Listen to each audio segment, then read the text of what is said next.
I'm your host, Stassi Schroeder. Welcome to Tell Me Lies, the official podcast. What's the most unhinged thing of season 3? Steven, because he's so evil. I do think he is misunderstood. You see everyone face consequences. It's intoxicating. The writers just know how to trick you. There's always a twist in this show. It's nothing you would expect. Tell Me Lies, the official podcast, now streaming, and stream the new season of Tell Me Lies on Hulu and Hulu on Disney+.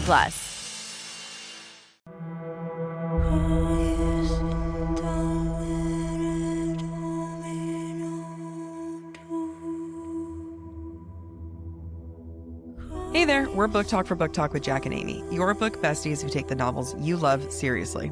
This is Jac. And I'm Amy, and together we mix smart analysis with fandom fun. So let's get into it. This is our Breadcrumbs and Broomsticks episode where we read your thoughts and interpretations as well as discuss breadcrumbs from chapters 25 through 30 of Sarah J. Maas's A Court of Silver Flames. Before we dive in, don't forget SPILT. Spoilers, perspective and interpretation, language, and themes. And what do we mean by spoilers? We mean spoilers for all of SJM's work.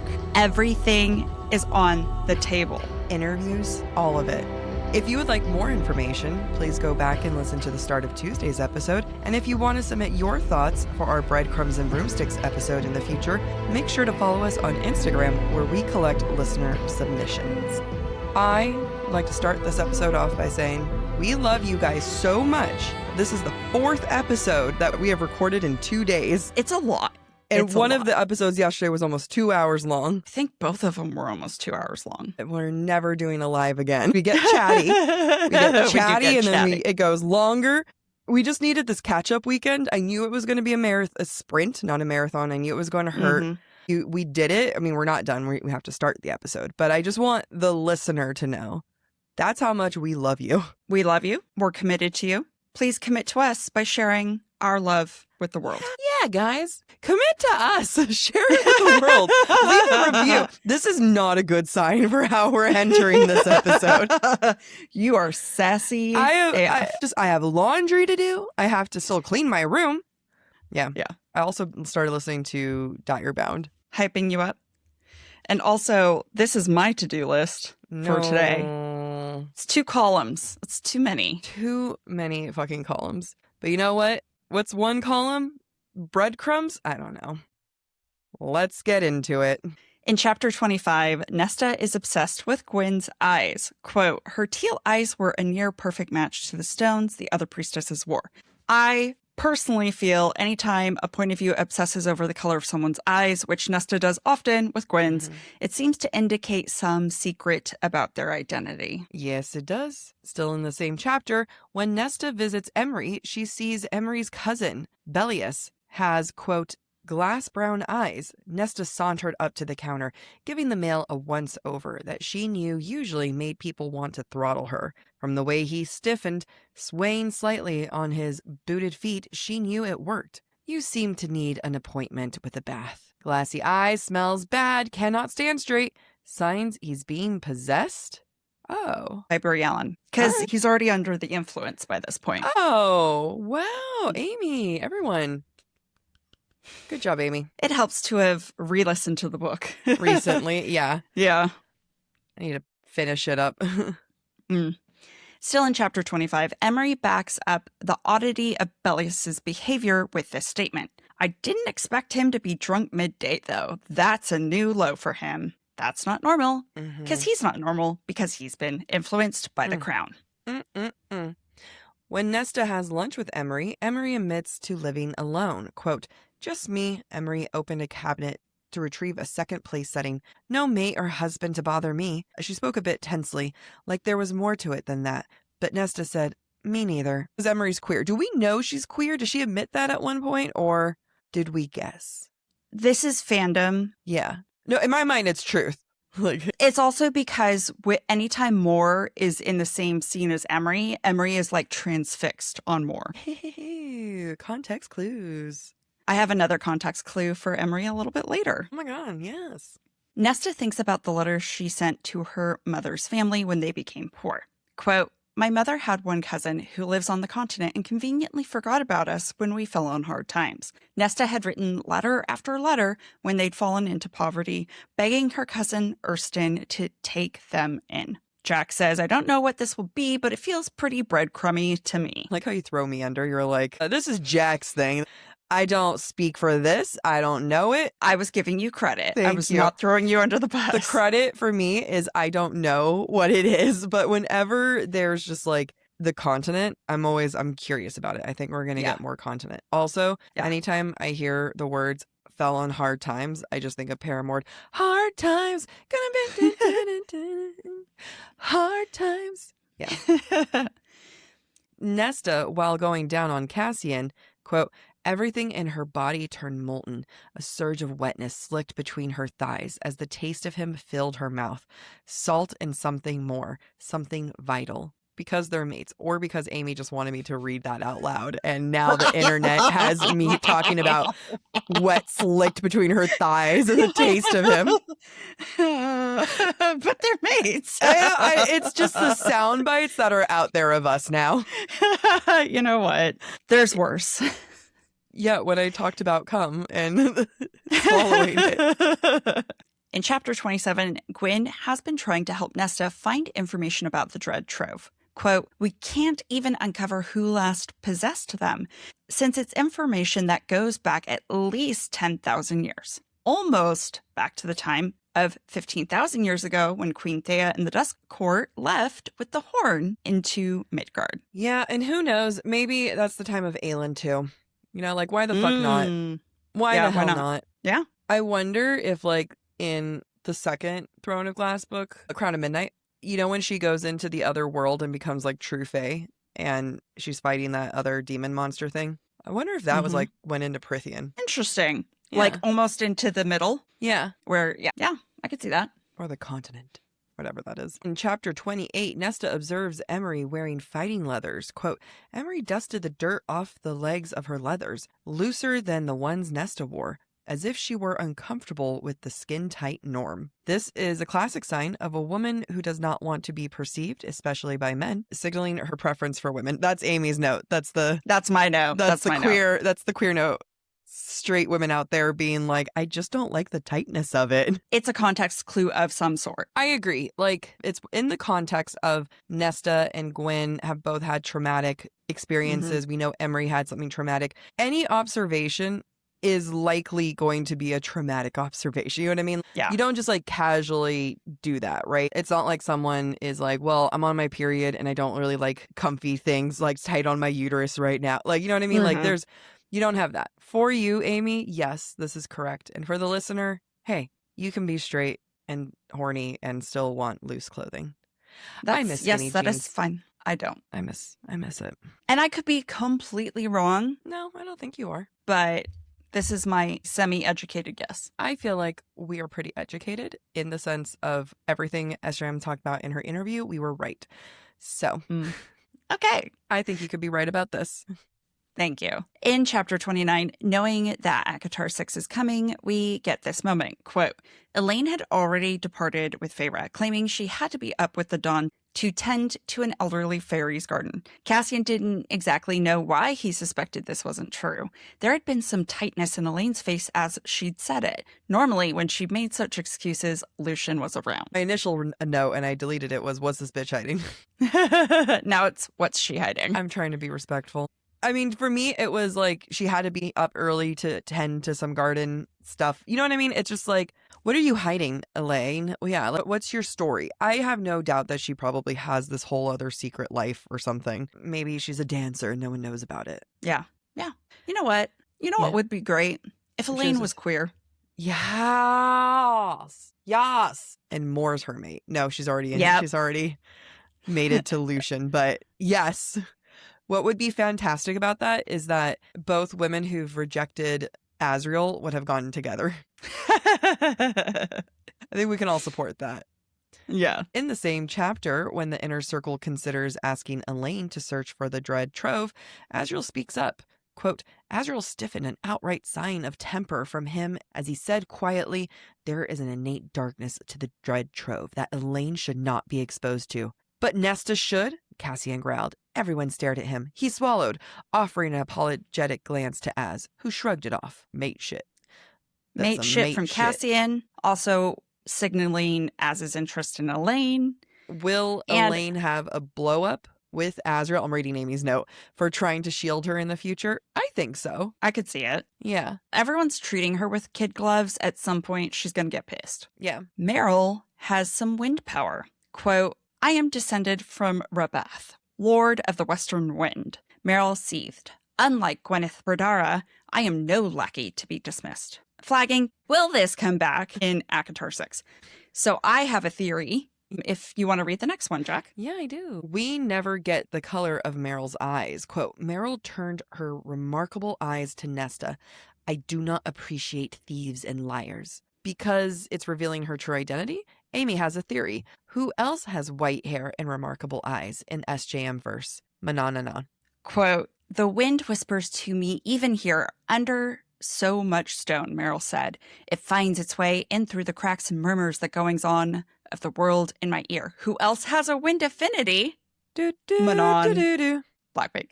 Do, Yep. do, do, do. It's like we can't stop. No. You know what's funny is like we're idiots equally outside of this podcast. She'll be coming around the mountain.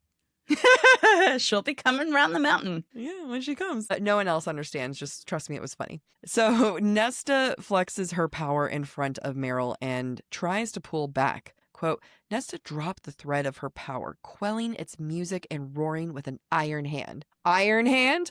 Iron teeth, clan? Iron. Yeah. Who knows? Who Witches knows? be all up in this place. Yeah. And they keep calling Nesta a witch. Mm-hmm. A quick winnow away and we'll return. Earlier this spring, my mom and I refinanced her mortgage, and it made me realize I really need to simplify my finances. And I can do that with Monarch. Let Monarch do your financial spring cleaning for you. Monarch has one dashboard that gets your entire financial life organized. No more clutter, no more mess, no more scattered logins. Just accounts, investments, property, and more all in one place. Get your first year of Monarch for half off. That's just $50 with promo code BookTok. BookTalk. Monarch has helped me every single month, and it reports back on how much I'm actually spending on things like apps. I love the cash flow visualization tool because I didn't realize how much money I was spending on acai. One of my favorite things about Monarch is the weekly AI recap that catches the spending spike before it becomes a problem. It's like having a financial advisor in your pocket. Anytime you want, you can ask it things like, how has my spending changed lately? Or am I on track to hit my savings goal? The best thing that Monarch does is it helps you split the bills. Scan a receipt and Monarch splits up the items and prices them automatically. Then share a link or QR code with your group so everyone can claim their item and settle up. No more calculator apps. Use code BookTalk at monarch.com to get your first year half off at just $50. That's 50% off your first year at monarch.com with code BookTalk. BookTalk. All right, let's get into Gwen's backstory. I'm going to read a long quote. My grandmother was a river nymph who seduced a high fae male from the autumn court. So I'm a quarter nymph, but it's enough for this. Gwen gestured to her large eyes, blue so clear it could have been the shallow sea, and her lithe body. My bones are slightly more pliant than ordinary high faes, but who cares about that? That's because breadcrumb to who Gwen might be related to. What if she becomes High Lady of the Autumn Court? They already said power skips lines. And Az can be her counterpart because she might not have the same pregnancy issues as Feyre, which is a fandom theory. Mm-hmm. Yeah, once like they were talking about that, I was like, you can be the high lady. You can have a baby with wings. Yeah, Oh. only I was more excited about the high lady, where I was like, Yeah, that's what fair. if you're the high lady? Continuing her revelation of her lore, quote, talking about her mom. She partook in the great rite when she was of age, and we and my sister, were a result of that sacred union with a male stranger. She never found out who he was, for the magic chose him that night, and no one ever showed up to ask about twin girls. Some people wonder who the father is. It could be Lucian. People think it could be Tamlin. Like, Could be Eris. it could be Eris. Oh, that would be great. The thing is, what's hard is that like everyone's the same age. basically. You know what I mean? Like everyone looks the same age, that if we find out that Lucian's the dad, they basically look the same age. During training, Cassian looks at Nesta and her friends. Quote, but the three of them huddled together as Cassian offered a casual smile that was nearly a replica of Rhys's.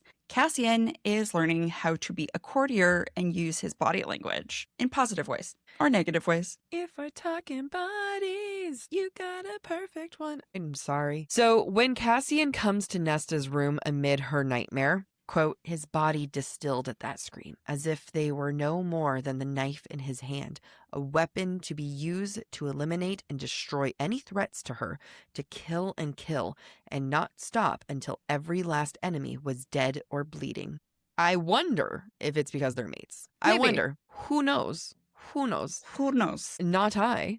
So we asked our listeners, that is you, give us your take on Nesta, Emery, and Gwyn's friendship. And as we were doing this, someone was sending so many DMs. Would you like to answer that?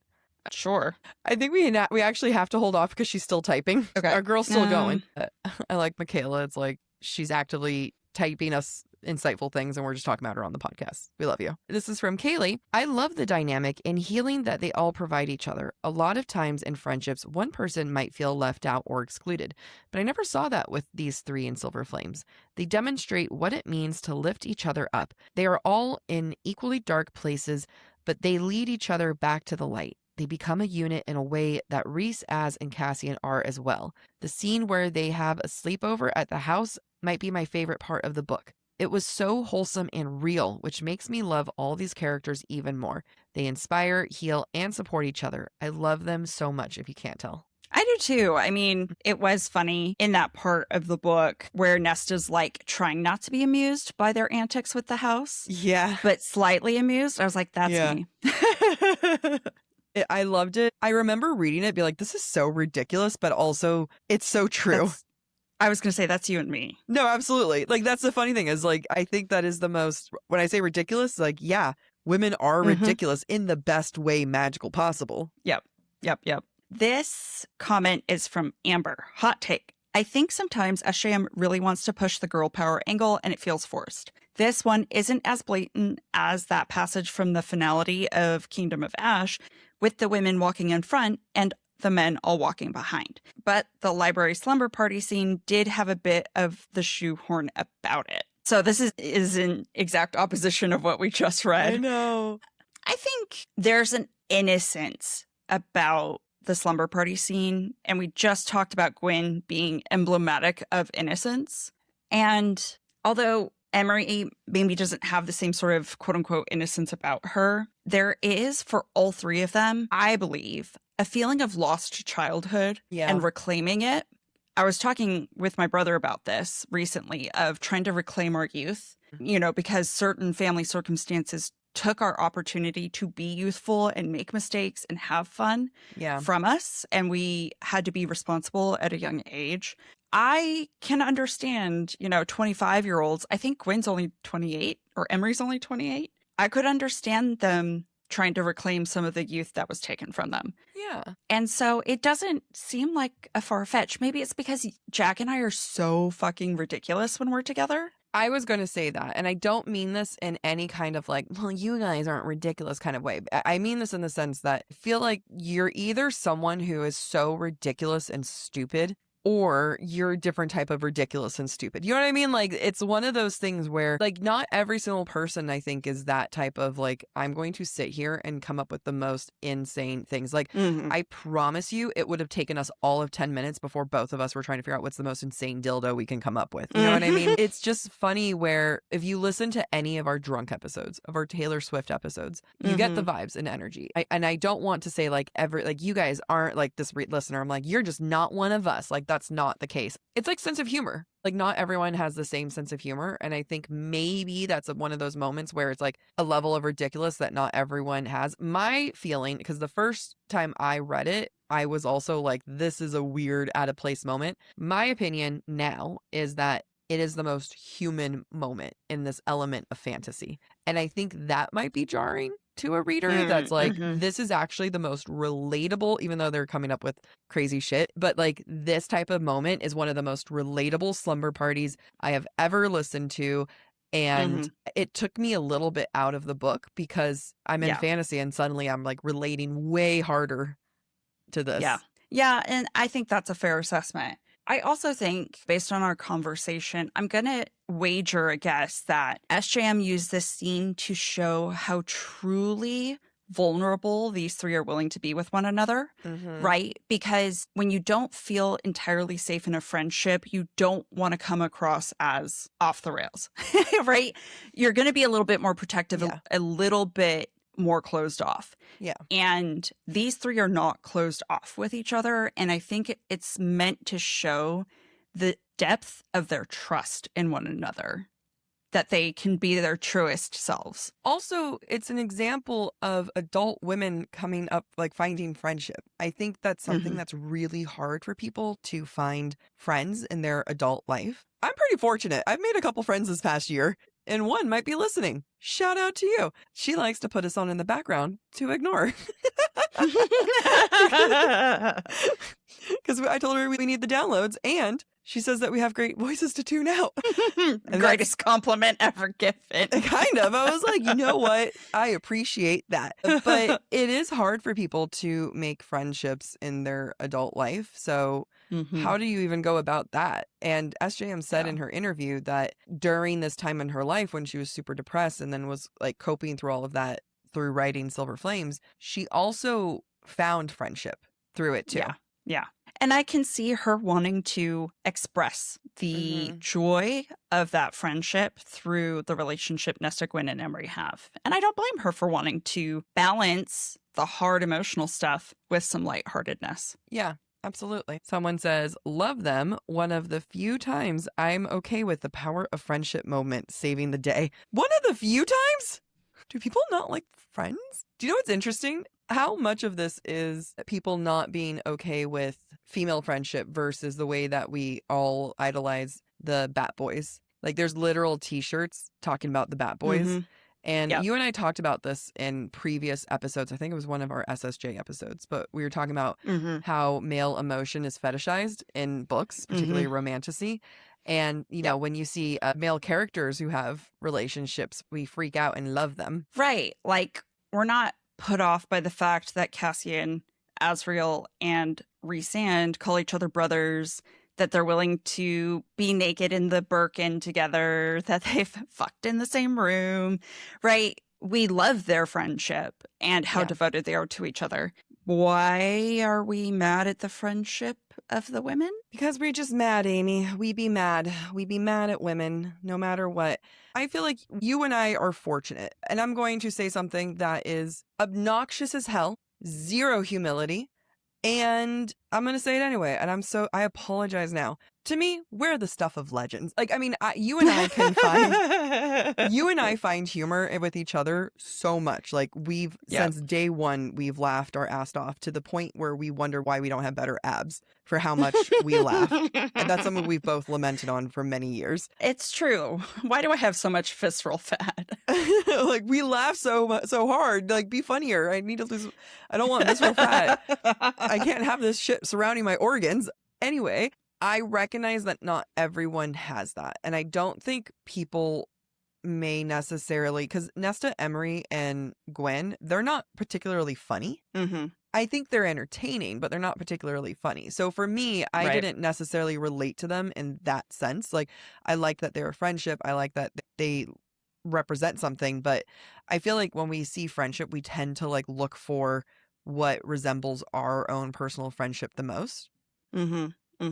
And nothing's been able to capture what we have. No, not at all. Beavis and Butthead? Dumb and Dumber? Nah. I had a feeling that's the direction you were going to go. I mean, I think we are fortunate to have been friends for 16 years and counting. I guess it's 15 and a half, right? Oh, I mean, we're rounding up.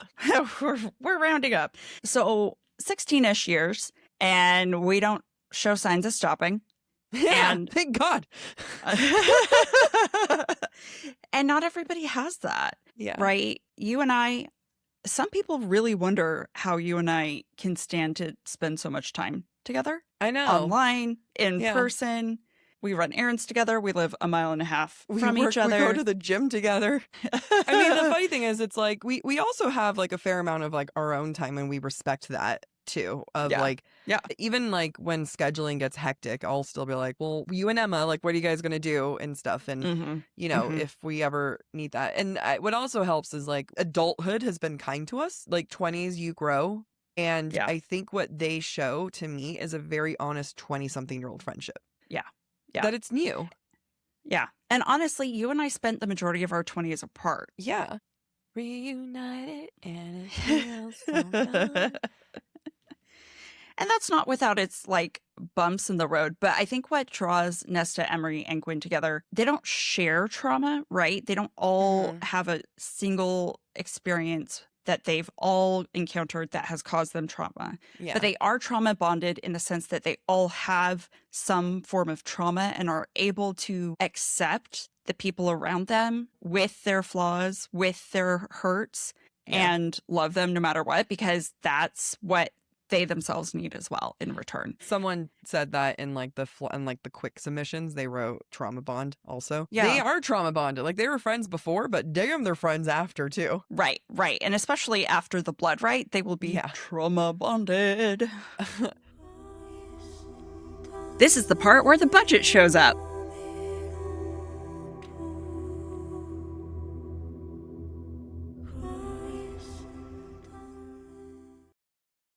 I have the most complicated period ritual just to make sure that I am comfortable and I don't have any accidents. And at the end of the day, I'm not comfortable and I still have accidents. I am so happy that I have finally made the jump to Knix because I can sleep so much easier when I'm on my period now with their leak-proof underwear. Knix, that's Knix, has completely changed how I feel about my period. Their leak-proof technology not only looks and feels like regular underwear, but it washes like regular underwear, and they have a range of absorbencies because if you're like me, my period keeps changing. The heavier days are heavier and shorter, and I don't know what to expect. With up to 6 super tampons worth of absorption, I'm totally covered. Plus, Knix has patent-bonded edges to prevent side leaks. We all know about those dreaded side leaks. They are the bane of my existence. Their underwear is buttery soft, stretchy fabric, and cuts like thong, bikini, boy shorts, high-rise, and more. Their thong has seriously changed everything. I wear that on my last day of the period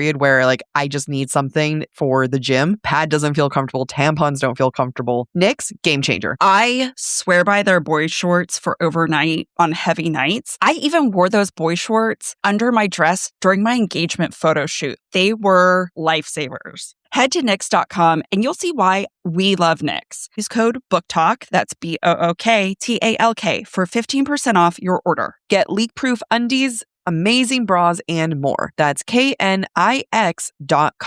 using code BookTalk, BOOKTALK, Knix.com.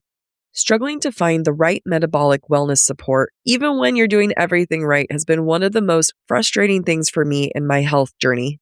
I've tried other metabolic wellness support providers, and I often feel rejected rather than supported by the process. That's because Brello is focused on long-term health, longevity, and performance, not quick fixes. Brello is designed for people who want a more sustainable approach to their metabolic wellness support. Their support helps you focus on habits, education, and structure alongside provider oversight.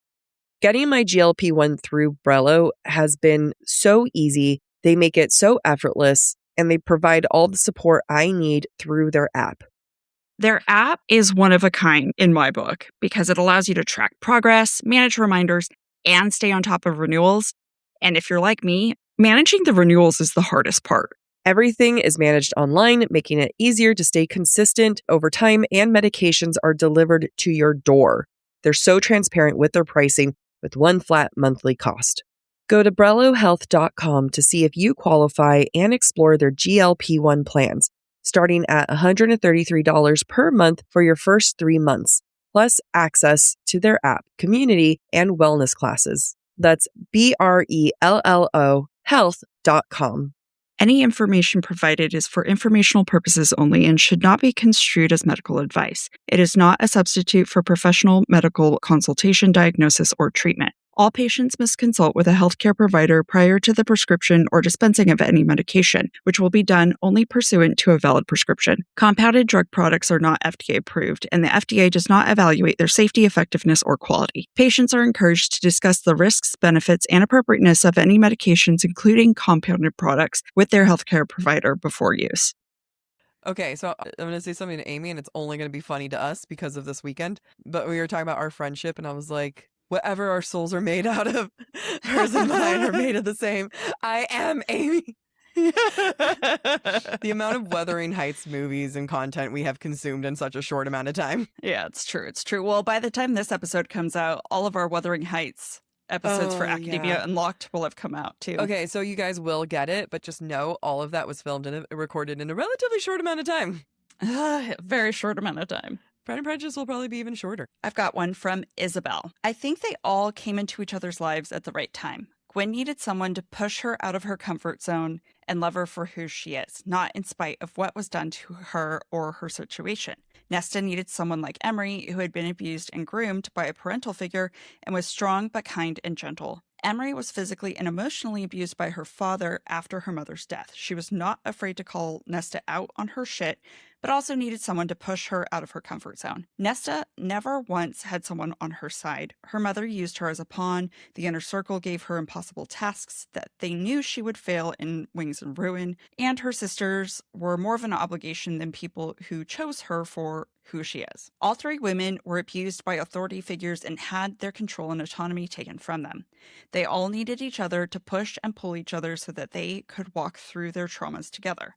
Gwen is the only one of the three to go through therapy, and she is also finding courage and strength in herself by helping others. But she needs a push too.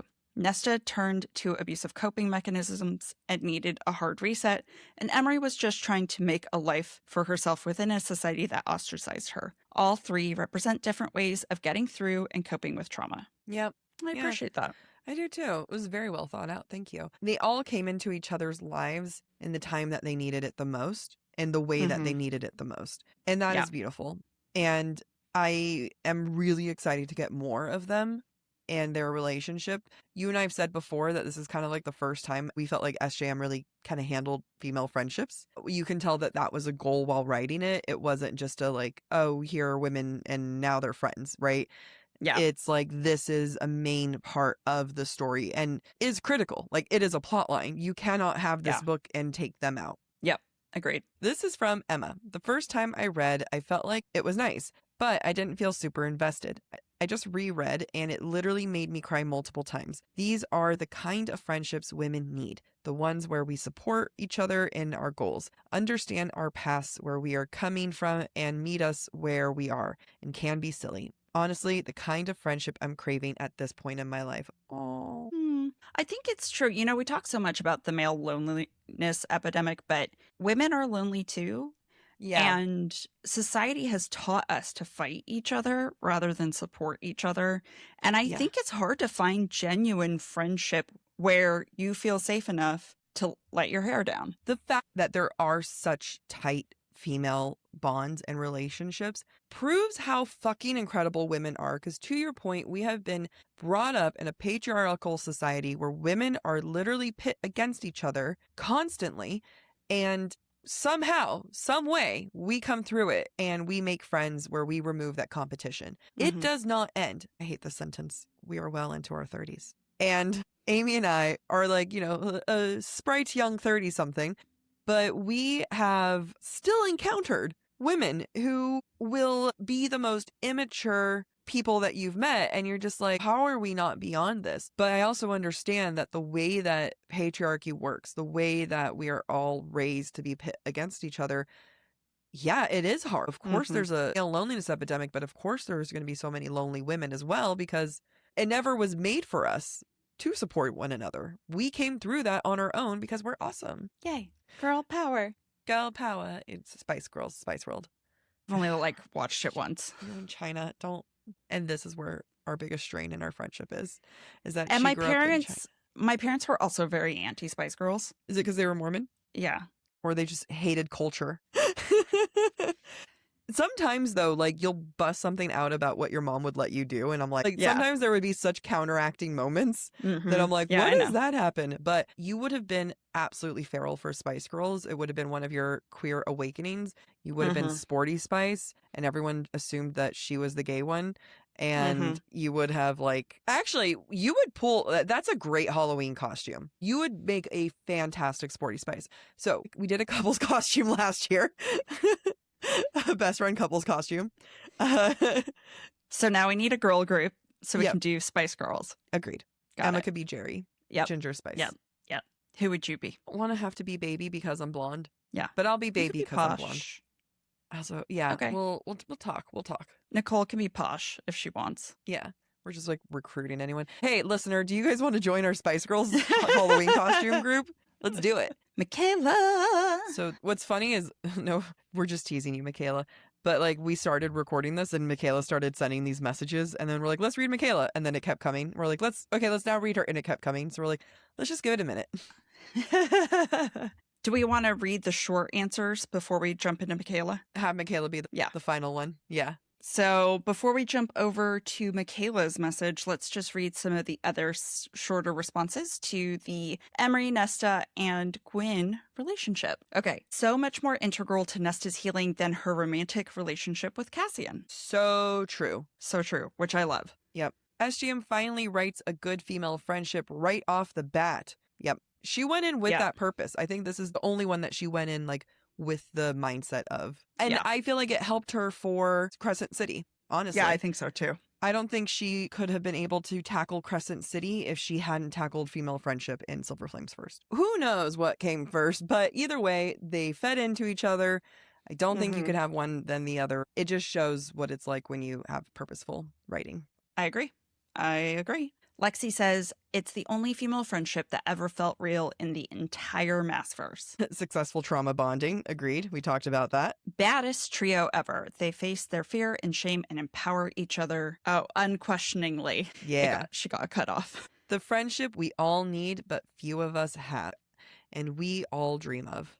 Layla says, one of the best iterations of found family / female friendships I've seen in fantasy. Okay, so let me take you the journey in my head. My head was like friendship we all need. And then I was like, okay, like I'm imagining them during the blood rite.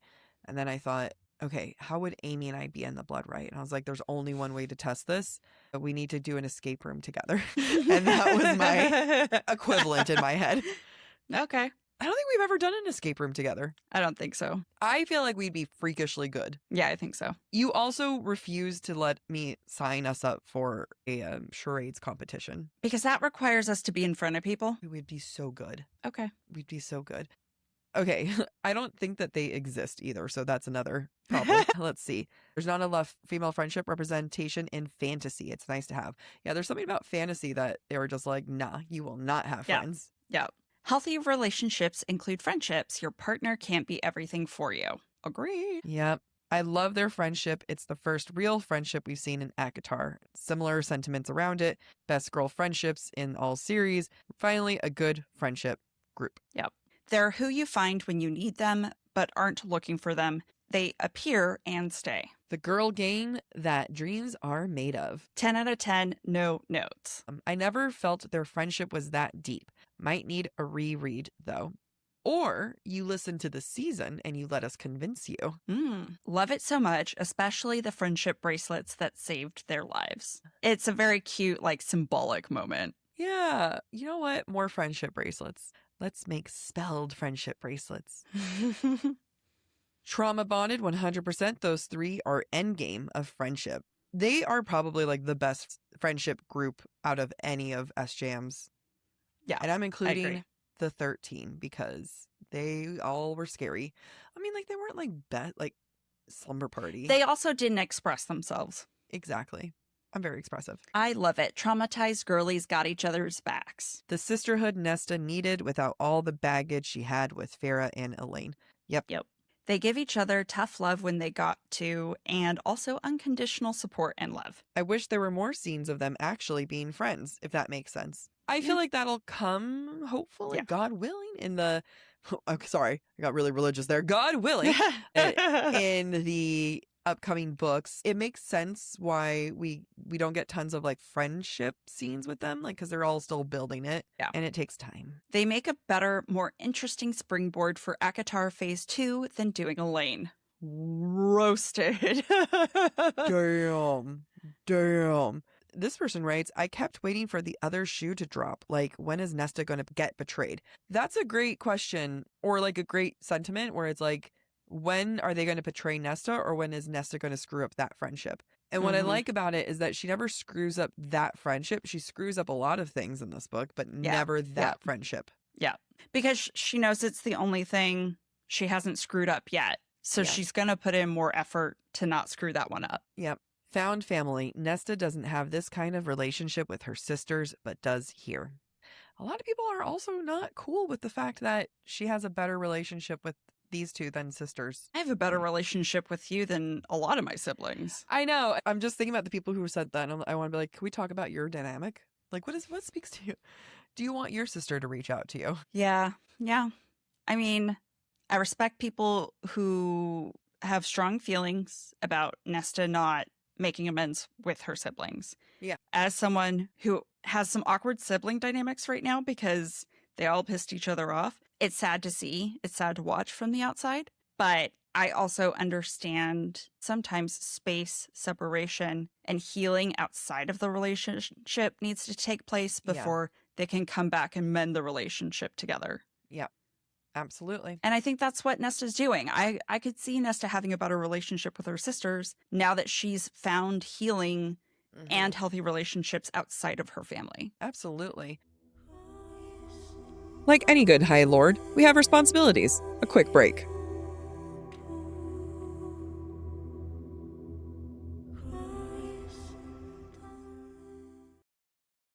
Don't let tax refund worries hold you back. File now with TurboTax on Intuit Credit Karma. They'll find every credit and deduction to help you get every refund dollar you deserve, or your money back. Start filing today in the Credit Karma app. I'm so excited for ACOTAR 6 because the Nesta we got in ACOTAR 6, or ACOTAR in Crescent City 3, there's just so many. But the Nesta we got there of her being allowed to go follow Bryce alone, I mean, with Azriel, but like they let her have the lead on that, co-lead. That says a lot of how, like, the trust that they have in her, too. Yep, it does. All right. Any more, or is it time to read Michaela's? All right, it's time to read Michaela's before we wrap this up. Hello, Jack and Amy. I've never messaged you or commented on anything before, but I'm an avid listener of your podcast and always enjoy your insights. I really loved your ACOTAR seasons, and I've been rereading Throne of Glass along with your analysis. You make so many good points, and I wish I could chat with you about a lot of stuff. Something that stood out to me was the queer perspective, especially on Chaol and Dorian, and now I see it everywhere. Chaol's thoughts about other men seem really gay, and his love for Dorian seems really gay. Even sort of mate vibes for them when Dorian's magic unleashed to save Chaol, but not Sorsha at the end of Heir of Fire. It makes me think about how there is potential for really cool and compelling queer relationships in SJM's writing, and that potential seems to be missed. The queer relationships she does write have always felt a little bit forced or weak to me, possibly just because she's a straight woman writing out of her experience or comfort zone. I find the idea of Manon and Elide being together so much more obvious and also interesting than Manon and Dorian, and it feels like a big missed opportunity to me. I hope you guys talk about that. Haha. Love it. Thank you. Agreed. I agree. Like, she doesn't have compelling queer characters yet. There's a lot of potential, and I hope she tackles that in this next arc of ACOTAR. Yeah. Something about what Michaela wrote, I'm not going to phrase it correctly, but I think I saw either a Threads post or reel about how straight men lust after women but love other men. Like, yeah. Yeah, no, I get it. I get it. And I think that's what we see in Dorian and Chaol, because I do think society has taught men that they can love other men. Yeah. Right? And that's what I think in Roman society, they had different words for different types of love. Yeah. And brotherly love was the strongest of the loves. Yeah.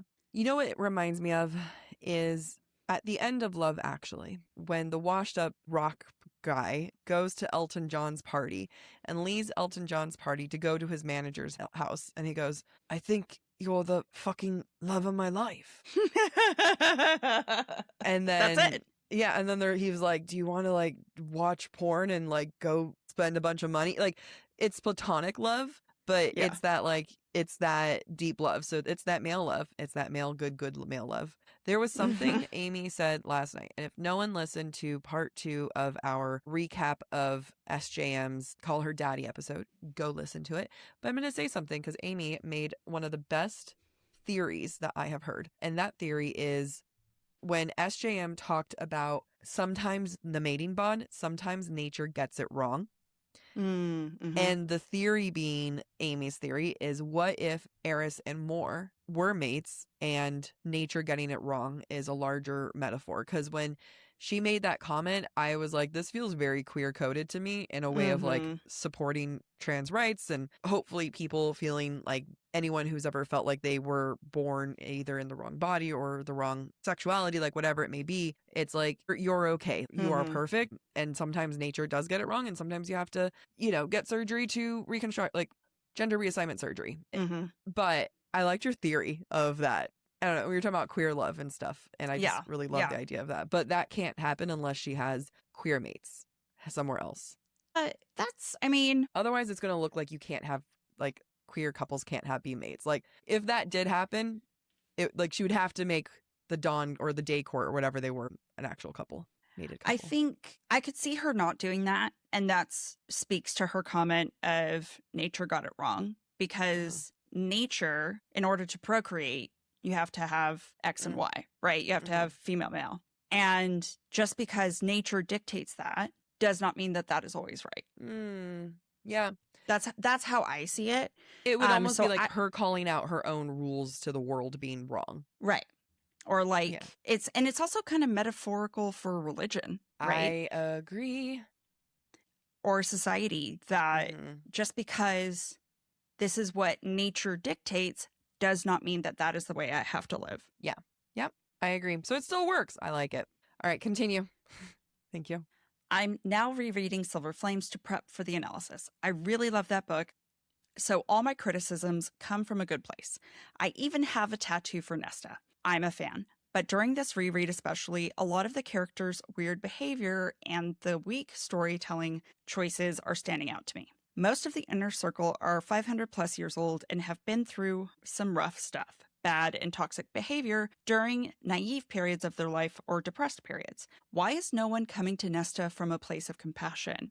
How do these ancient fae really think that urgent, tough love and shame is the right approach to helping someone going through a hard time? When they had their intervention chat, why on earth wasn't it just Feyre or Amren talking to Nesta to have a more personal and intimate conversation? The group setting seems really unnecessarily shame-focused. Everyone clearing out because they know Rhys and Feyre are about to fuck is really weird. Cassian commenting on feeling Rhys's power as he comes is really weird and kind of gay too. I mean, I guess in Rhys's defense, Feyre felt it when Tamlin came in Kalanmai. Remember? It's just the world, okay? Like, we can, High Lords be coming around the mountain when they come.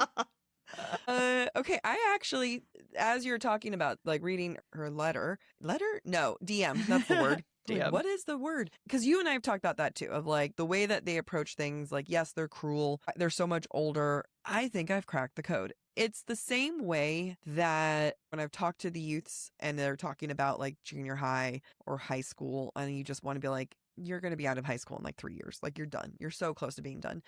It's hard not to be dismissive of something when you've gone through it yourself and you know it's fine. And it's like, in the larger scheme of things, like, it's not even going to be the worst thing that you've ever dealt with. You know what I mean? What Nesta's going through is not the worst thing that she will ever deal with. It will be worse, actually. Right. And it's hard for an adult to not be dismissive of that, knowing, like, it gets worse. Sugar honey baby, suck it up now. Right. Buck up, buttercup, as one of my bosses used to say to me. I completely agree with you. I think for Nesta, this is the hardest thing she's ever had to endure. But for the inner circle, because they've lived 500 plus years, they've endured a lot of hard stuff a lot of times. Yeah. So I can understand from their perspective. They're like, if you can't handle this, you're not going to be able to handle life. It is that bad. But from this, you've been living for 500 years. Reese was a sex slave for 50 of those years. You know what I mean? They have seen war. They have seen death. They have come on out on the other side. They have caused massacres. This is nothing. Yeah. Nesta's dad died before she could figure out her daddy issues. She became Fae. That also really sucks. But you became Fae, and now you get to live with your mate, and you get cool powers. Like, yes, you were violated, but in the sense of what comes in 500 years, I could totally see them being like, all right, cool, like time for you to get your shit together. Let's wrap this up. Let's move on to the healed part. Not that that's good, but I can see that. Right. We're not excusing their behavior. I do think it's shitty. I do think their willingness to manipulate Nesta to get what they want is shitty. They're not necessarily good people. This is kind of morally gray, right? I get where Michaela's coming from. Yeah. But I also understand that we are seeing everything through Nesta's perspective, right? Yeah. And Cassian's perspective, and Cassian cares for her. And so it's going to be colored a certain way. It's going to come through a certain lens. And we've talked about how both Nesta and Cassian are unreliable narrators. And so we just have to accept that this is how they view what is going on. Yeah. Whether or not that's actually happening or not. Yeah. Right. Yeah. And none of this is justifiable. Again, we be Team Nesta over here. Yep. Cassian thinks Nesta is too thin and he is worried about her not eating. But during their first meal together at the House of Wind, he gives her unflavored oats and tells her she can't have sugar on them. Hey, how about we give the depressed, starving lady whatever makes a meal palatable to her instead of forcing her to eat gruel? Okay, as someone who is on a nutrition journey currently, yeah, same. Sugar does make you crash really hard before you hit the gym. I agree, but she should have cake after. Yes. Okay. That's fun. Oh, was that all of it? Thanks, Michaela. Was there stuff that she Yeah. complimented us on that you didn't read? Yeah. Yeah. There is. Do you want me to read it? Yeah. Make me feel good. I could just tell by your eyes of like, it's a level of uncomfort. Discomfort? Yeah. Burgeoning. It's a level of discomfort when you hear eyes flash, and I could tell that it was a compliment. Funny. Okay. Lastly, Michaela says, and that's pretty much all I've read up until this point, lol. LOL.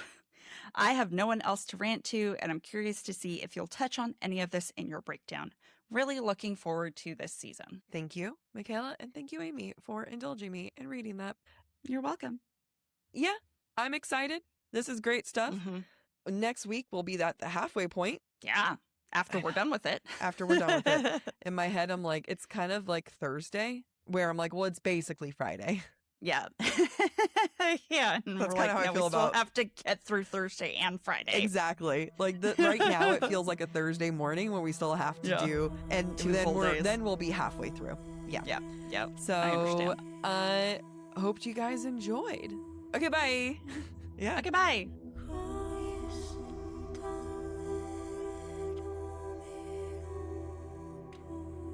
Thanks for listening to Book Talk for Book Talk with Jac and Amy. Join us next week as we dive into chapters 31 through 37 of Sarah J. Maas's Of Court of Silver Flames. If you're enjoying the show, don't forget to rate, review, and subscribe on your favorite podcast platform. It really helps other readers find us.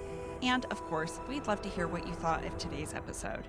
Share your comments through our form at booktalkforbooktalk.com, and we might feature your feedback in a future mini-episode or in a Patreon-exclusive episode. For merch and more ways to support the show, head to booktalkforbooktalk.com. You can also follow us on TikTok, Instagram, and YouTube at the handle BookTalkForBookTalk. And don't forget to join us as we keep the analysis going by subscribing to our Substack to get more insights on the romantasy and romance genres. Head to thesubtextsocietyjournal.substack.com. Bye. Bye.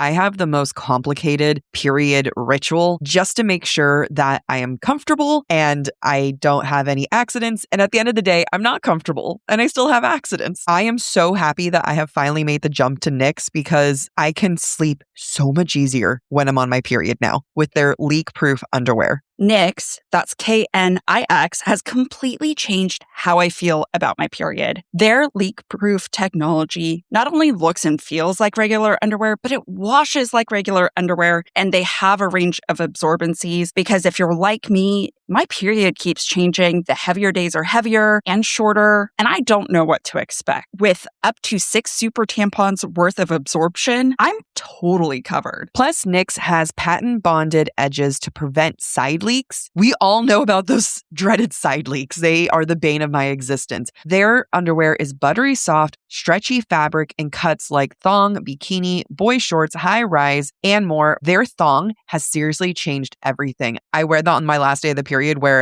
I just need something for the gym. Pad doesn't feel comfortable. Tampons don't feel comfortable. Knix, game changer. I swear by their boy shorts for overnight on heavy nights. I even wore those boy shorts under my dress during my engagement photo shoot. They were lifesavers. Head to Knix.com and you'll see why we love Knix. Use code BookTalk, that's BOOKTALK, for 15% off your order. Get leak-proof undies, amazing bras, and more. That's KNIX.com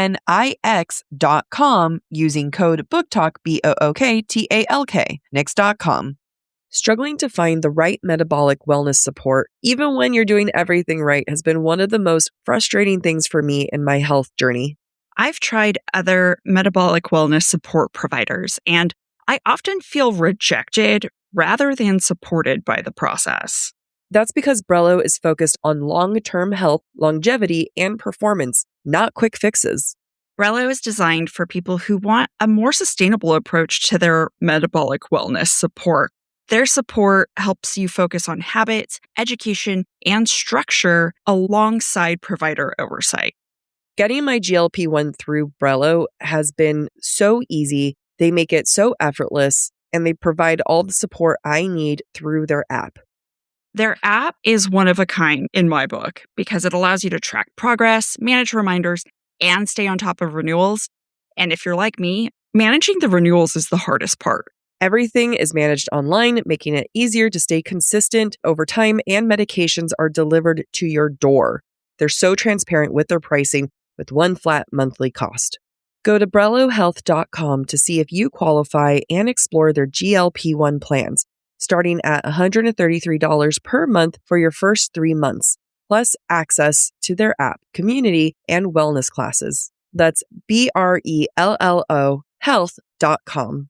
Any information provided is for informational purposes only and should not be construed as medical advice. It is not a substitute for professional medical consultation, diagnosis, or treatment. All patients must consult with a healthcare provider prior to the prescription or dispensing of any medication, which will be done only pursuant to a valid prescription. Compounded drug products are not FDA approved, and the FDA does not evaluate their safety, effectiveness, or quality. Patients are encouraged to discuss the risks, benefits, and appropriateness of any medications, including compounded products, with their healthcare provider before use.